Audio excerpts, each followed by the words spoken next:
Oke.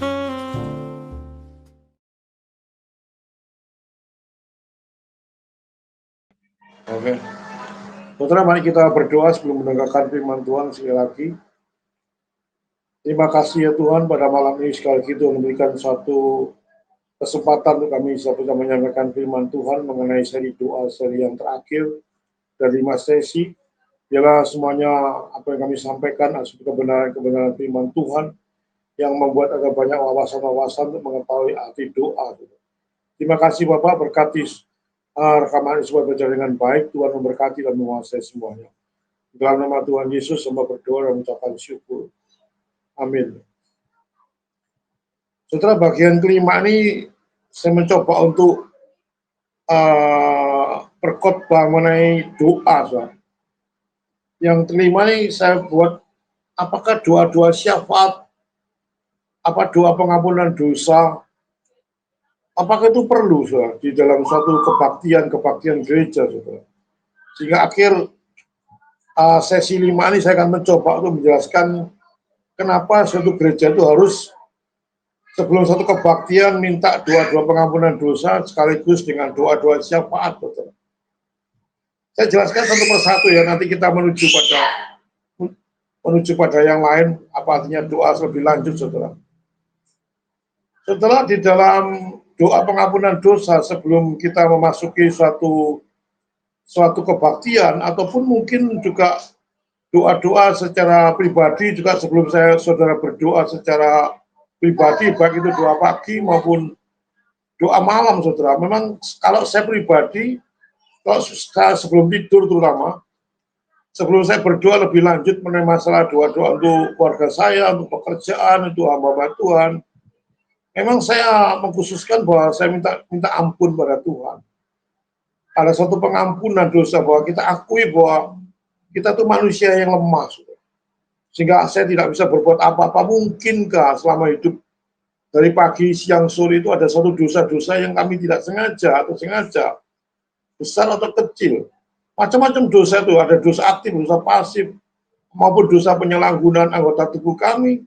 Itu saya ungkapkan semua kepada Tuhan, minta pertolongan Tuhan untuk mengampuni sebelum saya masuk lebih lanjut kepada doa-doa pokok-pokok doa. Dan karena Allah itu Allah yang Maha Kudus, sehingga kita hampiri dengan manusia yang penuh dengan dosa ini, minta ampun dulu pada Tuhan. Bukan berarti suatu kudus, bukan berarti suatu suatu upacara, enggak, tapi betul-betul menyadari bahwa diri kita itu orang berdosa, menghadap kepada Sang Firman itu betul-betul ada kehidupan yang kudus dan berkenan, sementara kita adalah manusia yang kotor. Sehingga saya minta ampun dulu pada Tuhan, dan kami yakin Tuhan juga mengampuni saya, baru saya akan melanjutkan pada pokok-pokok doa saya, untuk keluarga saya terutama, untuk pelayanan saya, untuk saudara seiman, untuk gereja, bahkan untuk pemerintah. Itu yang menjadi pokok persoalan saya, bahwa doa pengampunan dosa di dalam satu gereja memang harus ada, saudara. Karena mengingat dirambah orang yang begitu lemah, saudara, sehingga sebelum masuk firman yang lebih lanjut, kita dengan puji-pujian, pemberitaan firman, kesaksian, sebaiknya kita memohon pengampunan lebih dulu kepada Tuhan Yesus Kristus, saudara. Itu yang saya ungkapkan, saudara. Yang pertama. Yang kedua, bagaimana dengan doa syafaat? Setelah doa syafaat ini juga saya pikir sangat penting juga, saudara. Karena kita itu mau tidak mau sebagai satu tubuh Kristus, saudara, saling mendoakan satu sama lain. Dan itu memang diatur dalam Alkitab. Alkitab juga mengatakan, hendaklah kamu mengasihi mengasihi sama manusia. Hendaklah kamu perhatian pada semua orang-orang yang memerlukan, dan terutama dengan saudara seiman. Saudara, mengapa kita perlu melakukan doa syafaat, saudara? Terutama untuk hamba-hamba Tuhan, untuk para pimpinan-pimpinan gereja, untuk para majelis, untuk para aktivis, macam-macam. Itu yang terutama untuk doa-doa syafaat, terutama untuk pimpinan, untuk gembala, ya, yang paling pokok. Karena saya pikir, saudara, setan itu dalam menyerang sesuatu, setan juga tidak bodoh, saudara. Dia akan menyerang sesuatu yang penting dalam gereja itu. Tidak mungkin setan itu akan menyerang dengan jemaat-jemaat yang biasa, yang tidak pernah melayani Tuhan. yang cuma sekedar begitu-begitu aja. Setan pasti memukul dengan berbagai macam cara supaya berhasil. Itu jangan anggap setan itu bodoh ya. Saudara keliru kalau saudara punya anggapan setan itu goblok apa bodoh enggak. Setan itu pandai dan kita tidak ada apa-apanya. Karena setan juga makhluk yang dicipta oleh Tuhan sebagai malaikat, dia jatuh jadi setan. Tapi itu makhluk istimewa. Saudara. Kelebihan setan dengan kita itu buat dia makhluk istimewa yang memang mempunyai suatu trik-trik yang pandainya luar biasa dan liciknya luar biasa. Saudara. Tapi bedanya dengan kita manusia terbatas pikirannya. Nggak mungkin bisa mengetahui seperti setan begitu teliti, begitu pandai. Saudara. Tapi persoalannya dia jatuh dosa tidak pernah diampuni oleh Tuhan. Tapi kita puji Tuhan sebagai manusia walaupun penuh dengan kelemahan dan penuh keterbatasan. Pada waktu kita berbuat dosa, Tuhan mengampuni jika kita dibuang seperti setan. Setan malaikat jatuh tidak pernah diampuni. Jika pada waktu malaikat jatuh dia langsung jadi setan. Dan setan mencari mangsa-mangsa, dikatakan seperti singa mengaung-ngaung untuk menerkam domba. Saudara. Dan kenapa kita harus berdoa siapa Tuhan, hamba Tuhan? Karena kunci gereja itu ada di dalam gembala, saudara. Dalam aktivis, majelis, komisi-komisi, ketua-ketua komisi, itu orang-orang yang betul-betul melayani di dalam garis depan, saudara. Yang apalagi hamba Tuhan di desa-desa, setelah saya banyak di desa itu, wah luar biasa beratnya tugasnya. Dan itu setan punya sasaran seperti itu. Sehingga jangan kira saudara, hamba Tuhan itu mempunyai kelebihan-kelebihan seperti Superman. Saudara. Dia hamba Tuhan manusia biasa yang penuh dengan kelemahan. Saudara. Kalau kita tidak topang dalam doa-doa, saudara, dia mudah jatuh. Saudara. Karena justru yang paling pokok itu setan menyerang dengan luar biasa. Apalagi hamba Tuhan yang getolnya luar biasa. Saudara. Di dalam debat-debat, dalam diskusi-diskusi, dia menyerang khotbah-khotbahnya, menyerang saudara. Itu sangat menjadi sasaran setan. Saudara kalau tidak percaya atau enggak ya, pada waktu seringkali ada seorang pendeta pada waktu dia ingin berdebat dengan saksi Yehova misalnya, itu kesaksian dia sendiri, saudara. Dia kalau pergi ke gereja pun setiap minggu tidak ada masalah gitu, tapi begitu ada satu undangan dan saya mengikuti, saudara, dia didiskusikan dengan saksi Yehova atau ada seseorang lain, itu berangkatnya pun sudah diganggu setan. Mobilnya tiba-tiba rusak, ban gembos, sakit, macam-macam. Saudara, itu gangguan-gangguan setan supaya kita digagalkan. Saudara. Memang kita tidak enak. Kalau menyerang seseorang, menyerang setan tuh dia juga pasti membalas. Saudara. Kalau setan tidak pernah diserang oleh khotbah-khotbah kita, setan tidak mungkin membalas, saudara. Seorang hamba Tuhan yang khotbahnya selalu enak-enak, selalu menyenangkan setan, tidak mungkin setan menyerang dia. Saudara. Justru hamba Tuhan yang khotbahnya paling keras, saudara. Senantiasa Injil diberitakan dengan serius. Setelah Injil diberitakan itu paling benci setan dengan Injil diberitakan. Karena orangnya dia dibawa kepada Kristus. Saudara. Sehingga dia marahnya luar biasa. Itu ciri khas setan dan juga kalau diskusi dengan lain. Dan itu pengalaman-pengalaman pribadi juga menyangkut, saudara. Jikalau kita seringkali melakukan sesuatu yang benar di hadapan Tuhan, seringkali muncul tiba-tiba satu kasus yang kadang-kadang membuat kita aduh capek rasanya. Tapi itulah anak Tuhan yang dipanggil oleh Tuhan. Mau tidak mau itu resiko sebagai hamba Tuhan. Kalau hamba Tuhan memang tidak mau pusing-pusing, saudara. Tidak mau tahu, ya sudah dia enak-enakan. Tidak ada serangan-serangan. Tidak ada goda-godaan. Tapi kalau hamba Tuhan merasa terbeban, terutama untuk menentang ajaran-ajaran palsu, menentang bidat-bidat, itu luar biasa. Saya rasakan semua itu. Sangat-sangat tidak enak. Tapi itulah makanya kita perlu doa syafaat pada hamba-hamba Tuhan yang betul-betul ada di garis depan, misalnya di desa-desa itu, aduh sengsaranya luar biasa. Penuh penderitaan, saudara. Ada gerejanya dirusak, ada gerejanya ada kebaktian jam 9, jam 8, sudah dikasih sesuatu yang tidak enak, macam-macam itu. Dan itu diatasi oleh gembala-gembala kita di desa-desa, yang di kota mungkin jarang. Makanya kita perlu berdoa secara spesifik untuk hamba-hamba Tuhan yang ada di garis depan. Itu perlunya doa, saudara. Doa untuk majelis, juga perlu doa untuk aktivis-aktivis. Setelah kita menyebarkan rekaman-rekaman ini dengan tujuan-tujuan yang baik untuk firman diberitakan, itu juga banyak serangan setan. Kalau khotbah-khotbahnya begitu tegas melakukan suatu penginjilan dan nama Tuhan dibesarkan, tidak serius dalam diberitakan, pasti ada serangan-serangan. Karena itu sudah sudah paket. Alkitab sudah mengatakan seperti itu, saudara. Bayangkan Paulus, saudara. Itu orang sekali berpaulus itu sampai dikatakan Paulus ini bicara iblis yang mengocok saya. Bayangkan utusan iblis itu mengocok Paulus. Pada Paulus adalah orang yang begitu luar biasa hebatnya. Di antara semua rasul yang paling aktif 3/4 pada perjanjian baru itu ditulis oleh Paulus. Paulus menjadi orang yang begitu aktif. Coba saya lihat dalam Galatia misalnya, saya sudah eksposisi Galatia. Dia marah luar biasa tuh. Pada saat ajaran-ajaran palsu muncul di gerejanya dia. Pekerja-pekerja palsu muncul di dalam gereja dia, marah luar biasa. Ditegur dari gereja-gereja, mengapa engkau sabar, katanya Paulus.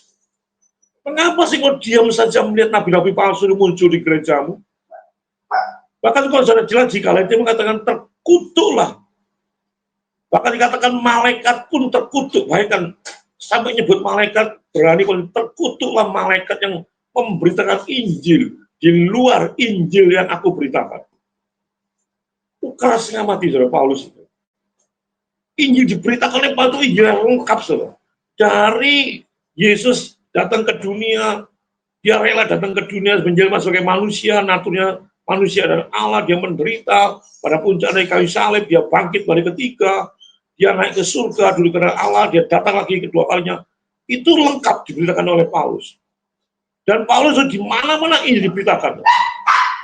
Sehingga pada waktu di Galatia itu ada orang masuk, orang Yahudi masuk dengan legalitas yang ngawur, saudara. Paulus ngamuknya luar biasa, tuh. Coba lihat di dalam Galatia, coba saudara teliti. Kitab-kitab mana yang paling terkesan makanya Paulus itu ya begitu. Tuh. Di kitab-kitab lain salam. Di dalam Galatia tidak ada salam. Tuh. Langsung dia marah. Karena merasa orang-orang di gerejanya Galatia itu sabar di dalam menghadapi nabi-nabi palsu. Tuh. Ya nggak apa-apa lah. Kita nggak apa-apa. Setelah itu begitu begitu marahnya Paulus. Bahkan seorang teolog yang terkenal, saya sebut namanya, dia mempunyai satu statement yang cukup bagus. Ini Paulus juga ada perkataan seperti itu. Tugas seorang gembala ada dua, katanya. Satu, membawa jiwa-jiwa yang belum mengenal Tuhan untuk datang di persekutuan, untuk datang di gereja untuk beritakan Injil. Membawa tugas seorang gembala itu mencari orang yang belum mengenal Tuhan itu dibawa untuk mengenal Tuhan Yesus. Itu suara gembala. Suara pertama, suara kedua, seorang gembala dikatakan oleh Paulus maupun teolog yang terkenal harus berani mengusir. Kata ini kata-katanya dia, bukan kata-kata saya. Harus berani mengusir hamba Tuhan punya ajaran sesat. Dikatakan oleh Paulus, mengapa kau sabar terhadap pesunat-pesunat nabi-nabi palsu, pekerja-pekerja palsu? Dan tafsiran pada Tuhan harus berani melawan. Tidak bisa gerejanya diinjak-injak oleh nabi-nabi palsu dengan ajaran-ajaran yang baru. Inilah perlunya dukungan-dukungan doa seperti ini, dan ada satu keberanian untuk menyatakan kebenaran. Saya juga pernah menegur di gereja saya, sekarang saya sebagai majelis, saudara. Di aturan gereja Protestan, majelis berhak untuk menghentikan khotbah seseorang. Kalau dianggap orang itu melakukan suatu penyelewengan yang sangat dasar itu. Dia sangat menyeleweng dalam segi primary doktrin yang nyeleweng. Itu seorang majelis berhak untuk menghentikan. Dan seringkali saya, begitu hamba Tuhan selesai khotbah, Paulus mengatakan apa? Kan? Selidikilah ajaranku. Itu Paulus, saudara. Makanya di gereja saya, setiap hamba Tuhan yang berkhotbah di hari Minggu, saya akan meneliti. Saudara. Ada statement-statement apa yang bukan cari gara-gara, bukan cari kesalahan-kesalahan. supaya saya betul-betul menseleksi supaya makanan-makanan sehat itu diberikan pada jemaat saya. Bukan saya sok pinter, sok benar, enggak. Karena Paulus juga berkata, selidikilah apa yang aku katakan. Itu Paulus bicara. Sehingga kalau hamba Tuhan seringkali dikritik, saudara, bukan dihakimi, saudara. Itu beda antara kritik menghakimi, saudara. Seringkali dikritik, ngamuknya luar biasa, saudara. Kalau saya dikritik, saudara, waduh paling senang sekali. Bahkan saya mengatakan pada jemaat, kalau saya khotbah, rekam, pelajarilah apa yang saya statement. Kalau ada kekeliruan, namanya manusia ada kekeliruan, silakan koreksi saya, selidiki saya. Ada sesuatu yang salah? Ada hamba Tuhan yang sekolah teologi yang S2, S3, coba kritik saya. Dan saya fair, saudara. Kalau memang salah, ya salah. Kalau enggak, kita adu argumen. Sehingga itu perlu satu, bukan saya ngajari untuk ngelawan pendeta, enggak. Tapi ajarannya itu diperhatikan dengan serius. Bukan orangnya. Saudara jangan pernah benci pada orangnya. Yang saya saudara benci itu ajarannya. Jika saya mengkritik, melakukan suatu argumen-argumen yang keras itu bukan untuk menyakiti pembicara atau menyakiti pribadi hamba Tuhan, tidak. Saya mengkritisi, saya sudah bicara saya mengkritisi itu ajaran Bapak, bukan pribadi Bapak. Jika tidak ada rasa marah, tidak ada rasa apa-apa, kita fair. Kalau memang diadu argumen, silakan adu argumen. Kalau saudara memang tidak katakan itu anak Tuhan, sehingga saudara bisa menjaga daripada jemaat-jemaat saudara terhindar daripada ajaran-ajaran tidak karu-karuan. Dan saya concern pada ajaran itu, saudara. Sehingga saya di sinode pun saya minta, saya bidang teologi yang harus saya pegang. Saudara. Kalau saya pegang bendara, pegang apa-apa, saya nggak ada bakat. Saudara. Sehingga secara fair katakan saya pernah ditawari di sinode sudah 2 tahun bidang kesejahteraan, saya tolak kemarin, saya mundurkan diri karena saya nggak mampu, nggak bisa. Kalau satu talenta saya itu teologi, walaupun saya tidak pernah sekolah, tapi saya begitu senang sekali membaca-baca buku-buku yang secara khusus mengenai masalah doktrin-doktrin. Bukan saya sombong, enggak, itu talenta. Sehingga saya mengajukan talenta saya ke masalahnya. Ini loh Pak, saya ini bidang ini. Sehingga the right man on the right place. Jadi nggak ngawur, saudara. Menempatkan majelis dalam bidang-bidangnya tuh nggak ngawur. Cik Leni mempunyai talenta memanggil orang atau melobi orang, itu memang talentanya dia. Untuk merekam begitu, talentanya dia. Lain orang lain talenta. Kalau saya talentanya untuk menyerang. Talenta saya untuk apologetik, untuk betul-betul membetulkan, mengkritik katakan. Tapi dikritik dengan kasih, saudara, bukan dengan ngawur, bukan dengan tidak sopan. Saya selalu memakai etika kekristenan pada saat menegur. Tapi omongan-omongan saya yang keras skala mati. Tapi saya tujuan saya bukan untuk menyakiti hamba Tuhan dalam soal pribadi ya, tapi saya betul-betul mengkritis mengenai ajarannya. Setelah itu makanya kita perlu doa syafaat di para pemimpin, para majelis, para aktivis-aktivis seperti ini, saudara. Itu sangat perlu, saudara. Karena itu menjadi sasaran empuk setan. Kalau saudara tidak topang dalam doa, saudara tidak berdoa untuk hamba Tuhan atau pendeta saudara, saudara ikut merasa berdosa.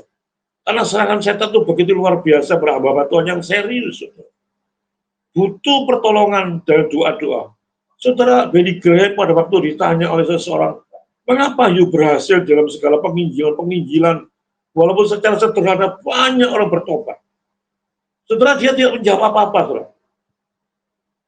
Dia berjalan, saya tunjukkan keberhasilan saya itu ini.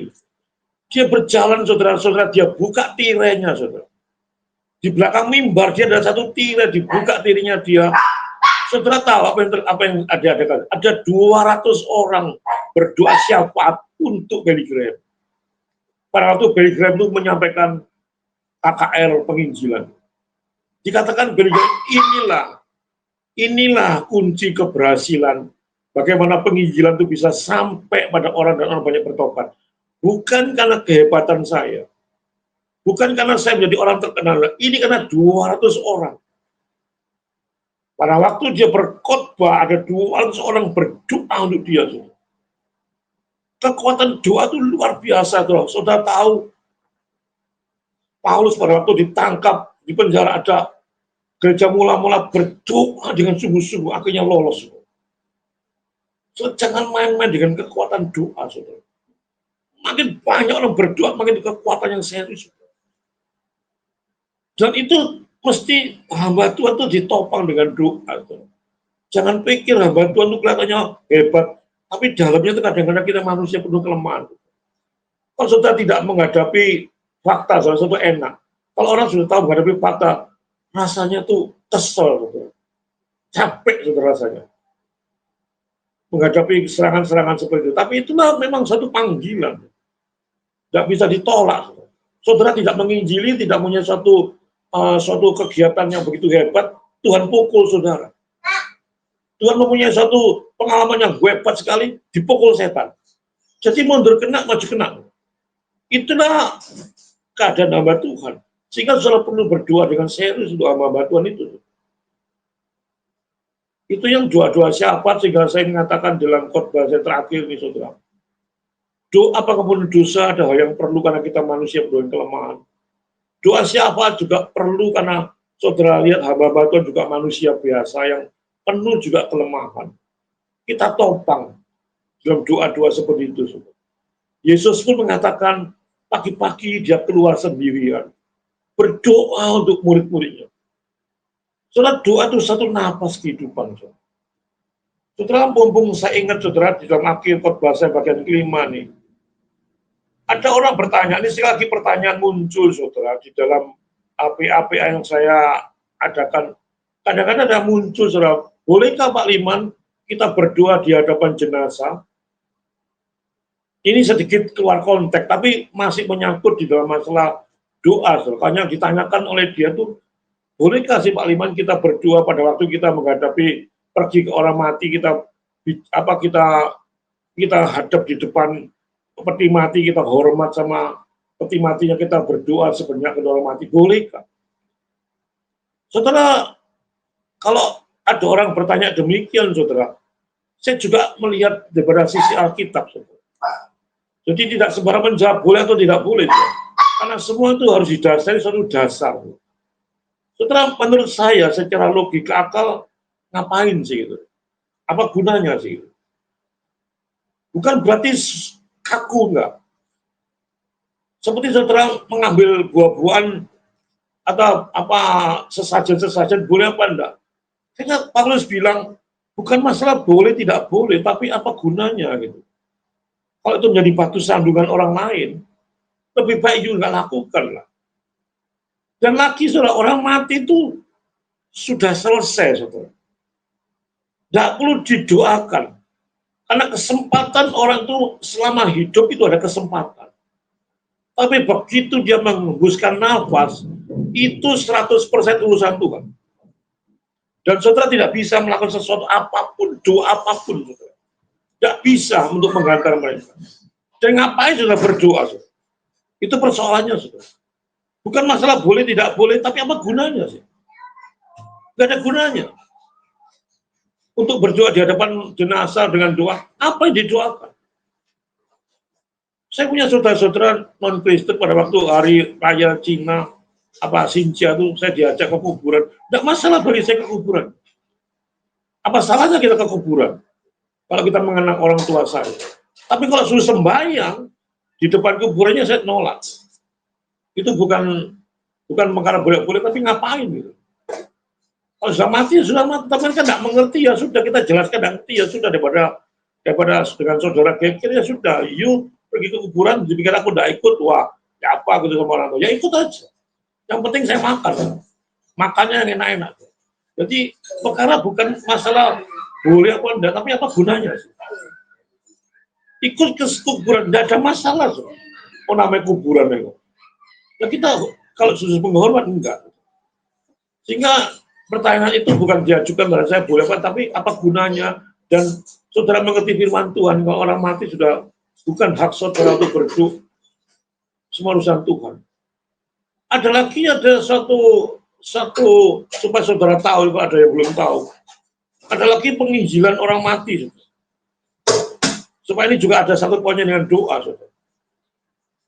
Saudara tahu ada penginjilan orang mati saudara, yang disebarkan di Bandung, mungkin namanya tokonya itu Andreas Samudra, Andreas Samudra, tokonya cukup pintar, ya.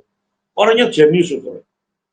Dia mempunyai satu konsep bahwa orang mati pun masih didoakan, masih bisa kemungkinan selamat. Itu inti berajaran dia. Ini juga menyangkut doa. Misalnya saya kasih contoh ya, saya kasih contoh ini cuma sekedar contoh ya. Mama saya meninggal. Dia berkata pada saya, Pak Liman, mamamu belum mengenal Tuhan pada waktu meninggal. Saya katakan belum. Pak Liman mau mamamu masuk ke surga dengan saya berdoa, dengan Injil diberitakan, supaya mamamu bisa masuk ke surga. Namanya orang tidak mengerti ya mau. Ini satu perumpamaan, tapi memang terjadi seperti itu, dia prakteknya seperti itu. Oke, nah, Pak Liman nanti saya pakai sebagai media ya. Ini dipraktekkan di dalam gereja sudah. Nggak tahu sekarang masih ada apa enggak. Ini sangat terkenal zaman-zaman tahun berapa, tapi katanya sampai sekarang masih ada tuh. Orang-orang menganut ajaran seperti ini tuh. Di Bandung terutama itu muncul. Pak Liman dipakai media. Di depan mimbar dia berdoa supaya roh mamanya Pak Liman masuk ke Pak Liman. Langsung berubah suaranya. So. Ini praktek, so. Ada videonya so, kalau saudara mau. Dan dialog dengan hamba Tuhan itu. Mama saya katakan namanya apa ya, Iwa gitu. Kamu masih belum percaya pada Tuhan Yesus? Langsung menyahut saya dengan suara mama saya. Belum gitu. Maukah saudara selamat untuk masuk ke kerajaan surga dengan saya doakan? Mau gitu. Suara saya, padahal itu suara mama saya. Dan langsung didoakan tuh. Diinjili.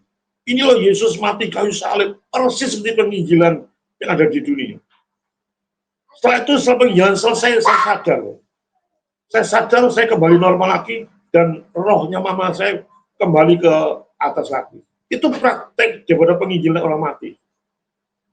Dan orang bertanya pada saya, apakah boleh dilakukan? Setelah ini ajaran sesat, saudara. Tapi banyak orang, pengikutnya cukup banyak. Saudara. Jumlahnya cukup banyak karena mereka nggak, aduh mamaku belum mengenal Tuhan ya. Loh, kalau gini mengenal Tuhan, apa salahnya? Katanya pendeta itu, apa yang salah saya? Kan saya menginjili orang mati supaya orang mati itu masuk ke surga. Apalagi kamu juga sudah mengenal Tuhan Yesus toh. Mamamu belum mengenal, suamimu belum mengenal. Kan kamu kepingin toh mamamu, suamimu, atau anakmu, atau siapapun masuk ke surga. Ini kan tujuan saya baik. Maksud saya baik. Tapi caranya kurang ajar. Tidak mengerti firman Tuhan. Dan orang tuh banyak sering pragmatis. Yang penting kan hasilnya. Itu mama saya bicara kok persis suara mama saya. Karena memang setan bisa menyamar. Saudara. Saya dimasuki roh mama saya sebagai media. Saya bicara bukan sebagai Pak Liman, tapi mama saya. Suaranya perempuan. Dan ada dialog, saudara, disaksikan oleh jemaat. Ada dialog di muka mimbar. Saudara, ada banyak orang percaya seperti itu. Pertanyaan seringkali mengacu pada bolehkah seperti itu? Saya katakan enggak. Saya bukan orang pragmatis, saudara. Pokok hasilnya menyenangkan Tuhan, enggak. Sesuatu yang bertentangan firman Tuhan. Walaupun tujuannya sudah dibungkus dengan penginjilan yang paling efektif sekali, sehingga saudaramu bisa masuk ke enggak peduli. Itu bukan urusan saya. Tapi kalau bertentangan firman Tuhan, saya tidak akan pernah menerima dia. Saudara, kenapa demikian? Ada banyak ayat-ayat mengatakan, misalnya pada Ratu Roh Samuel dalam 1 Samuel, saudara. Apakah itu betul Roh Samuel itu dipakai dasar dia? Roh Samuel bisa dipanggil kok sama orang dukun nama di Endor. Kalau saya baca 1 Samuel 28, ayat 1 sampai 25. Dia dasarnya pakai ayat itu. Saudara. Dia memakai dasar itu 1 Samuel 28, 1 sampai 25, saudara sendiri. Dan dia dipakai 1 Petrus 3, 19 sampai 20. Itu dasar dia untuk mengatakan penginjilan pada orang mati itu sah. Saudara. Ada dasarnya. Saudara. Tapi kalau saudara lihat ayat itu secara keseluruhan dan sesuai membahas ayat itu, betulkah itu Roh Samuel? Itu ada dalam khotbah saya. Saudara. Dan saya selidiki dengan berbagai macam hermeneutik saya yakin itu bukan roh Samuel. Itu roh setan yang menyamar Samuel. Tapi itu dipakai dasar oleh Anda Samudra untuk mengatakan itulah kita perlu penginjilan orang mati. Konsep dari hermeneutiknya dia ngawur sehingga mati. Jika saya katakan orang mati dikatakan dalam bilangan, dalam ulangan, sudah jelas dikatakan itu aja, jangan berhubungan dengan roh orang mati. Itu ada yang satu perintah-perintah yang tegas mengatakan nggak boleh kita berhubungan dengan roh orang mati. Itu ada dalam mana ya? Ada cara sendiri, ada kita ulangan berapa macam-macam, ada ulangan, bilangan, coba saya nemukan sendiri, adanya banyak sekali. So. Nanti kalau selesai kan saya carikan, karena saya tidak ada persiapan. Gitu. Ayat-ayat di sepanjang perjanjian lama maupun perjanjian baru. Tidak boleh kita berhubungan dengan roh orang mati. Itu tegas dikatakan. Kalau sudah mati, selesai semua. Tidak bisa diode-ode. Ngapain ada penginjilan? Injili pada waktu dia hidup. Kalau dia sudah mati, tidak ada, itu bukan urusan saudara dan saya. Itu urusan Tuhan yang tidak mengenal Tuhan Yesus, katakan jalan sempit atau jalan lebar. Kalau tidak mengenal Tuhan Yesus, pasti tempatnya neraka. Ada jahat yang menerima Yesus, itu pasti tempatnya ke surga. Dan itu fair. Itu yang saudara perlu ketahui, saudara. Dalam doa-doa itu karena banyak praktek-praktek doa yang bermacam-macam. Saya dulu pertama kali bertobat, saudara. Saya kumpul di pingpong sana sini, saudara. Saya pernah dibawa ke suatu praktek-praktek doa dengan kesurupan-kesurupan macam-macam kekristenan dulu. Saya nggak mengerti apa-apa. Ya saya nurut pada waktu setahun, saya nggak tahu apa-apa, kita nggak ngerti. Saya dibawa orang-orang yang ekstrim-ekstrim itu untuk dibawa satu pelepasan yang tidak karu-karuan. Tapi terbanyak belajar firman Tuhan, banyak belajar firman Tuhan, saya tahu itu praktek yang kurang ajar sehingga mati. Ya ada kita mengatakan seperti itu, saudara. Untuk menginjili orang mati, untuk praktek yang tidak karu-karuan. Maka itu saya tekankan dalam khotbah saya, belajar firman Tuhan itu paling penting. Kalau saudara bisa mempunyai suatu pengertian-pengertian yang serius, saudara sehingga tidak goyah menghadapi sesuatu yang kelihatannya tanda kutip itu benar. Iya, maksudnya benar. Kamu kan sayang sama orang tua, toh. Kan kamu tidak mau orang tua masuk ke neraka, toh. Kan kepingin kamu masuk surga. Saya ngapain tidak mau? Ngapain menentang? Itu ajaran-ajaran kilatnya halus sekali. Tapi disitulah kesesatan muncul. Makanya hati-hati, saudara. Dengan hamba-hamba Tuhan yang katanya sebentar ke neraka, sebentar ke surga. Saya lihat di perpustakaannya tuh, dalam gerejanya bukunya penuh dengan mistik-mistik. Ke surga berapa kali, ke neraka berapa kali, turun, balik lagi. Itu gedabrus, yang Surabaya bilang. Jangan pernah dipercaya model pendeta-pendeta macam demikian. Penglihatan-penglihatan yang palsu. Setelah masuk ke surga itu hanya orang mati masuk ke surga. Orang itu tidak akan pernah. Dan itu dipercaya oleh banyak orang karena mereka tidak pernah belajar. Buku-bukunya penuh dengan mistik-mistik. Dan orang itu kalau sudah masalah mistik, saudara, masalah klinik-klinik rame, laris manis, saudara, di Surabaya. Kalau masalah pengajaran seperti khotbah-khotbah saya yang penuh dengan teguran-teguran, ya, penuh dengan ungkapan-ungkapan kemarahan pada dosa, nggak mungkin rame, saudara. Nggak tahu kok Ciliani senang pada khotbah saya sering menegur seseorang kasar, kerasnya mati, nggak tahu. Ada banyak yang nggak senang. Orang senangnya khotbah halus-halus, santai-santai, didengarkan sambil minum kopi, minum roti bisa. Tidak ada pengertian-pengertian yang jelas dalam firman Tuhan. Dan itu terjadi, saudara. Sehingga jumlahnya itu ribuan orang, saudara. Kok sudah ribuan orang, saudara, saya pernah berdiskusi dengan hamba Tuhan yang dengan anak buahnya ribuan orang. Loh, Pak Lima ini apa sih? Kamu jangan mengecam seorang hamba Tuhan yang ribuan orang jemaatnya. Itu dipakai Tuhan. Pak Lima dosa. Kalau mengkritisi ajarannya dia. Itu ada 10.000 jemaat loh kalau kebaktian. PA pun 5.000 orang. Kalau sudah tahu gitu, ngapain Pak Lima mengkritik? Saya tidak peduli, saya bilang, You punya pendeta 10.000, 200 juta, gak peduli salah tetap salah. Itu omongan saya di Zoom tuh. Kalau nggak percaya, buktikan lihat YouTube tuh. Pak Iman bisa menghadapi masalah dengan Tuhan, nggak peduli. Kalau saya belajar firman Tuhan, saya yakin itu salah. Nggak peduli, you punya pendeta 20.000 orang, Pak Iman cuma jumlahnya berapa sih, 50, nggak sampai kok. Biasanya saya iman kecil, saya nggak peduli. Kalau salah ya salah. So. Jangan pernah takut, sudah. Orang menakut-nakuti karena aku jumlahnya banyak dengan jumlah banyak itu seolah dia memiliki pendeta yang besar. Pendeta diberkati Tuhan, belum tentu, sudah. Setan bisa memberkati. Hati-hati kalau memang ajaran yang salah, jelas itu menyangkut primary doktrin yang salah. Saudara jangan pernah tinggal diam. Saudara.